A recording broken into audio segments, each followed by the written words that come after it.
ಒಬ್ಬ ಹೆಂಡತಿ ಗಂಡನ ಹತ್ರ ಕೇಳಿದ್ಲಂತೆ, ಹಣೆ ನಮ್ದು, ಹಣೆಯಲ್ಲಿರೋ ಬೊಟ್ಟು ನಿನ್ನ ಹೆಸರಿನಲ್ಲಿರುತ್ತೆ.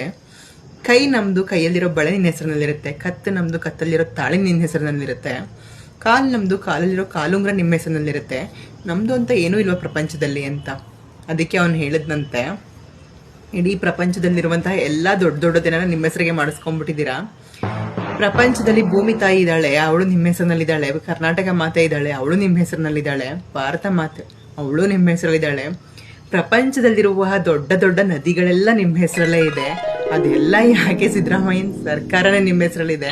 ಅವ್ನು ಕೂಡ 200 ರೂಪಾಯಿ ನಿಮ್ಮ ಅಕೌಂಟ್ಗೆ ಬರುತ್ತೆ. ಅದ್ರ ಜೊತೆಗೆ ನೀವೇನಾದ್ರೂ ಬಸ್ ಹತ್ತಿದ್ರೆ ನಿಮ್ಗೆ ದುಡ್ಡೇ ಕೇಳಲ್ಲ. ದುಡ್ಡಿಲ್ಲ ಅಂದ್ರೆ ನಮ್ಗೆ ಬಸ್ಗೆ ಹತ್ತಿಸ್ಕೊಳಲ್ಲ. ದೇವಸ್ಥಾನದ ಮುಂದೆ ಇರೋ ಗರುಡ್ಗೆಂಬ ನಿಮ್ಮ ಹೆಸರಲ್ಲಿರುತ್ತೆ. ಹುಂಡಿಗ ಕಾಸು ನಿಮ್ಮ ಹೆಸರಿಗೆ ಹೋಗುತ್ತೆ.